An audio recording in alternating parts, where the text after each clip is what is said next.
Hi, and welcome back to my channel and my holiday movie reviews. So, as mentioned in my previous video, we are switching gears from Christmas movies to New Year's Eve. And so, I have chosen one of my favorite sci-fi movies, Strange Days from 1995, and it is its 30th anniversary this year. So, like I said, it's a sci-fi movie. It's set on December 30th and December 31st, New Year's Eve, 1999, and it stars Ray Fiennes as an ex-cop. Or is it Ray Fiennes? I don't know if you pronounce the S. Doesn't matter. Point is, anyway, it stars him as an ex-cop who deals in illegal squid discs. And these squid discs is like basically this future technology that can actually record people's memories, and people use them playback to experience things from like another person's like literal perspective. And the plot centers around the fact that he receives a disc that records police killing a famous rapper who is very vocal against police brutality and racism, and his like kind of like race against time to make sure that this doesn't get buried and gets out to the public. Now, the thing that I find interesting is, okay, so like the movie came out in 1995, and obviously it's set a couple of years in the future on New Year's Eve 1999. And I feel like if you are maybe younger and weren't alive in 1999, you probably don't get how big a deal New Year's Eve 1999 was. Like, I remember even the year before when it was New Year's Eve 1998, going into the year 1999, it was a big deal. Just like people's obsession with this idea of it being the end. It's the end of the 20th century, and just like all these predictions about what was going to happen on New Year's Eve. Now, growing up, as I have mentioned in many videos, in the church, for years as a kid, I went to church on New Year's Eve.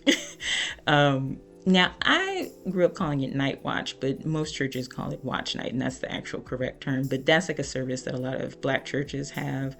And originally it was to commemorate Black people waiting for the Emancipation Proclamation to go into effect. So it started in New Year's Eve, 1862, and of course waiting for it to go into effect in 1863. And for years later, Black churches commemorated that, and it has evolved over time. And so mostly every time I would go as a child, it was just a service to pray in the new year and end it like on a good note spiritually. And so you just go, like the services usually start around 9, and you go and you pray and you sing, and then they give like a brief sermon. And it's just like I said, just prayer for the new year, and then usually afterwards you have something to eat. But like I went to services like that almost my entire life, mostly at our church in Chicago. And the last time I actually went to one was in 2019. And it kind of makes sense that was the last one I went to, because that was before the pandemic. But the last one I went to at our home church in Chicago was in 2016. And it's probably the last time a service like that has probably been that packed, because I'd be curious now if churches get like as many people as they used to get, you know. But hey, everything changes. Anyway, that New Year's Eve of 1999, I was in Chicago, which is usually where I was, because we were at my grandmother's house for the Christmas holidays, and we always stayed through New Year's. And so we actually did not go to a night watch service that year, because my parents were like, hey, people gonna be out here being crazy. And so we just spent it in our house watching the celebrations. And what was funny is, you know, because so many people thought, oh, it's gonna be the end of the world, what's crazy is immediately early in the morning, you were seeing the celebrations from around the world where it was already 2000. It's like, I guess the world didn't end, because it's definitely not going to wait to end based on the time zones here in America. But anyway, and what was interesting is, like, when I was watching the beginning of Strange Days, they were like doing like a radio show, and somebody calls into this radio show and is talking about how they believe the world is going to end and the rapture is going to happen. And if you were on TikTok a couple of months ago, end of September, beginning of October, there was a lot of conversation about people predicting the rapture happening. Now, let me just say, I grew up in a church that believed in rapture theology. Now, in my churches, we never preached a specific date. We never taught that you should predict a date. We always preached, no man knows the day nor the hour. So it was a theology that I grew up knowing about and understanding and believing in, but it definitely wasn't one where we were predicting it and like telling people that, you know, you should be prepared and like quitting jobs, all of that like very extreme stuff. So when that conversation comes up, I'm sensitive because I understand the theology, I know its origins and everything. And like I said, because I grew up not being a part of a denomination that was telling you that it was going to happen on a certain date, like I said, I just get very sensitive about that because I know immediately the first reaction is to mock those people and make fun of them and make fun of their theology. It is what it is. Anyway, people did think that. My church did not think that. I didn't even think that the world was going to end. Or that the rapture was going to happen. But it's just interesting that they mention it because that was something that some people did think. Also, again, movies being relevant in our days and times, like it was relevant then, but it's even more relevant now, is militarized cities, which is very familiar, right? Because the whole opening sequence of the movie, and of course the assumption is, you know, people are going to be even more rowdy on New Year's Eve of 1999, but like, you know, when the main character Lenny is driving around, there's like tanks on the street and military and police and just like this heavy law enforcement presence, and it's just like again, familiar, kind of like in the worst ways right now. And then he's listening to like a news broadcast, and you know, psychics and people like to give their predictions about the future, and the newscaster is mentioning a prediction that someone has that by the year 2025 we will have had 2 female presidents. And when I tell you, watching that scene now, the fact that we literally could have had 2 female presidents by now, makes me want to scream. I can't believe that that line was in there, and then the fact that it almost became reality late. But hey, we move. Anyway, and one of the other things that I really like about Strange Days, which I always think is interesting when it's a movie that's only set like a couple of years in the future, but it's still like sci-fi, is how you depict like the fashion and what the future is going to look like and what technology is going to look like. Because the assumption is it's not going to be like extreme, but you have to do something to distinguish the fact that this is a future that we haven't lived yet. So like in the 90s, there's a couple of examples. So one is this movie Strange Days. Then you have like Predator 2 with Danny Glover, where that movie came out in 1990, but was supposed to be set in the future in 1997. Or something like Gattaca, which came out in 1997, but was set like in the distant future.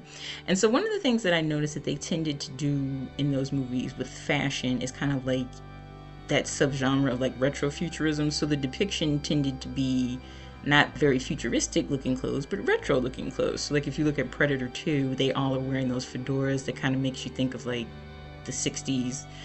And then in Gattaca, it was definitely late 50s, early 60s type of feel to it. And then for Strange Days, it seems like what they kind of went with a lot of the male characters, like Lenny and the record producer and like his ex best friend, was kind of 70s. And the dude that he got like the illegal disc from, like, because they had like long hair and their outfits kind of gave like disco 70s vibes, and kind of like even like the musicians like in the club scenes kind of gave like, you know, like those glam rockers or like the 70s 80s, that type of thing. But that was only on certain characters though, I feel, because I feel like Angela Bassett and other characters' clothing looked more familiar to like what clothing was looking like in the 90s. So I don't know, it's an interesting mix because again, you have to kind of be careful because it's like a movie that's only set a few years into the future, so it wouldn't be too drastic, but you still have to let people know that, you know, time has moved on, fashions have changed. Anyway, so on to pretty much the central plot of the movie, which is police brutality and corruption. Again, a very familiar theme. And one of the things that I found interesting watching it again is just how blatant the racism of the cops are in this movie, because one thing that tends to come up with these conversations is like the burden of proof. Whenever you talk about racism, people want you to basically present to them a very explicit, detailed PowerPoint of exactly how it's racist, and then of course why they should care. And one thing that I like from the very beginning of this movie is it's very explicit that these cops are just racist. It's like, and I feel like people just really get uncomfortable with that concept that is like, no, there are people that are just racist. Like, wanting that much detail before you understand that this person is racist and horrible, that's a choice. But you get that from the very beginning when they're in pursuit of the witness of their crime, and they get a radio message for backup. And they tell them that they don't need backup, but that they're in pursuit of a black male between the ages of like 35 and 40. So they just make up out of thin air a black assailant that doesn't exist, which then now puts any black male that's on the street in danger because they just lied. And so I feel like when you see something like that, movies are trying to depict our reality. And I feel like I love that depiction, because it's like, yes, like, you don't need a whole lot of detail to understand that there are people who are corrupt like that. And that is their only motivation. Hate is the motivation. And I just thought that's very realistic, almost too realistic portrayal of that. And then I really found it interesting. So throughout the movie, Angela Bassett's character, Mace, who is Lenny's best friend, she does not mess with playback. She does not like it. She thinks it's, gross and weird and kind of like dark, and she doesn't want to be bothered with it. But, Lenny's like, but you have to see this once he finds the video of the rapper being killed. And so she finally watches it, and her feeling on it is that it's going to change things. Once people see this concrete evidence of this police corruption, things will change, things that need to be changed. And she's hopeful and optimistic about it. And she's like committed to, we need to get this out there to the world. And what I find interesting about that is her optimism about it, because as we have moved on through time, social media has allowed us to see a lot of things in live time through recordings on people's phones or things live streamed on the internet. And what's disappointing is that as time has evolved from when that movie came out, and we've had access to see crimes committed in live time or through recordings, it hasn't changed a lot. A lot of times, even after seeing those visuals, people still aren't held accountable.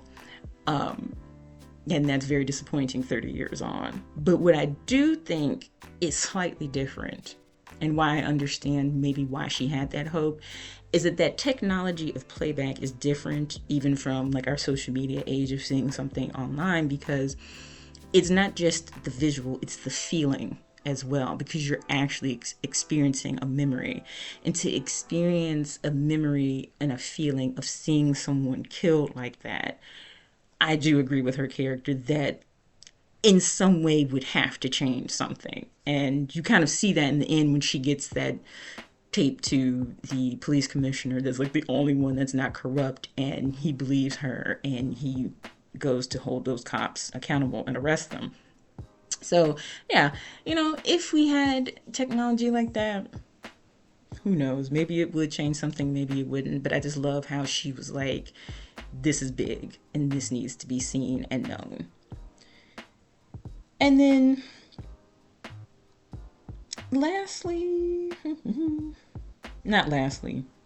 we're going to give Angela her own little segment, because it's Angela Bassett. So what I find fascinating is Strange Days is one of 3 movies that she did in 1995. So The other one was Waiting to Exhale, which also actually takes place on New Year's Eve. That movie starts on New Year's Eve and ends on New Year's Eve. And in another movie that I also reviewed on my channel, Vampire in Brooklyn. So those are the three movies that she did in 1995. And just a fun fact that I think is that the child actor that plays her son in Strange Days also played her son in Waiting to Excel.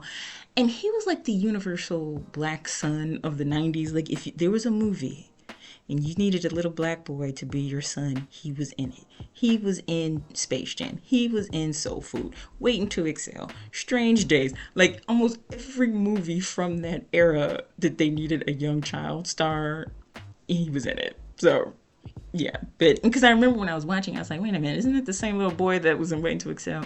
Yes. But I love her character being like this limo driver slash bodyguard. And like all of her fight scenes were just awesome because like she was trained in like, combat and self-defense. And her whole, aesthetic and look, again, back to like the fashion of like the near future. And I loved how her braids were definitely on brand. That was a style that was popular in the 90s and would have definitely, if you're just looking a few years in the future, would still be popular. It's still popular right now. And they looked great on her. And also the dress that she wears in the end when they go to the New Year's Eve party is it's one of the best looks that she's ever had. She just looks awesome. And then one of my absolute favorite scenes, I think in the entire movie, is the scene that she has in the end where the cops that, have been chasing them the whole entire time, they find her, they're chasing her, and she's able to like subdue them, and she's trying to get away. And then these other cops who, they don't have context, they don't know what's going on yet, they arrive and they start attacking her and beating her. And you see that the crowd that's out there for the party is looking at this and they're disturbed because they've seen the other cops try and attack her. So they like have a little bit of context that she's not the instigator of this. And eventually they jump on the cops beating her and tell them to leave her alone and essentially rescue her.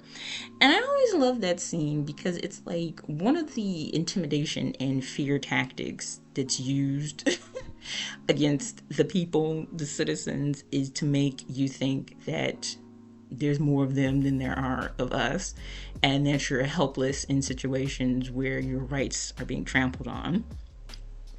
And that scene is obviously a rejection of that idea that we can stand up and look out for each other. And again, very relevant theme for the times that we're living in.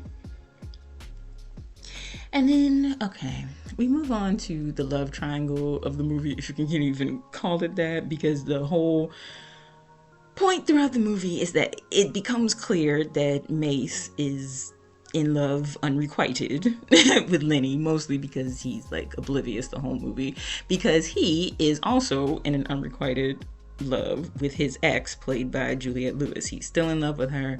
She don't want nothing to do with him. Her character of Faith, though, there are some characters that just, their hygiene just bothers me in the whole movie. Even as a kid, which, by the way, this is one of those movies that I saw when I was younger that I probably shouldn't have seen when I was younger, but hey, it is what it is. Her character never fully washes the entire movie. And I hate how we get these fake out scenes where it looks like she's actually going to clean herself up, and then she just doesn't. She just sprinkles water on herself. Or just takes off her top and puts like on baby oil and then puts the top back on. It's like, are you going to take a shower? Are you going to take a shower and wash any part of your body after you've been sweating and doing all this stuff? And every time I would see her character, I'd be like, why is he still in love with her? She gross. But again, that's just my interpretation. But in the end, Mace gets her man, which I absolutely love, because obviously by this point, Lenny has finally clued into the fact that his best friend is in love with him, and he's finally let Faith go, and they have like that epic kiss at the end, which is just great. And one of the things, since the race is a theme in this movie, that I love about that scene is now in a lot of discourse about the media, people have talked about the disposable black girlfriend trope, where usually a white male character is given a black girlfriend, but she's usually just there as like a plot setup to him getting with a white love interest. And so as soon as that storyline happens, she's disposed of. She's no longer important. And I love how this movie just completely bypasses that trope, because in the end, she's the one that gets the man, and it's fully requited. Like, you can see that he understands, like, oh, I love my best friend, she loves me too. It's romantic. Let's kiss. So I absolutely love that ending for her. But yeah, just, final thoughts on this movie 30 years later, as relevant now as it was then. An awesome sci-fi movie that definitely gets overlooked. And in a very strange way, predicted a lot of our future right now. And I think that's one of the things that's great when you do sci-fi that's like only in the distant future, is you're able to get it a little bit closer to what becomes reality than when you do 20, 30 years into the future. So, but yeah, if you have a chance, it's kind of hard to track this movie down in physical media or in streaming services. I found it actually on the Internet Archive. But yeah, it's a great movie if you're in the mood on New Year's Eve. And this video will be going up at the end of December, and then I am taking a break, and I'm probably not going to post anything until January.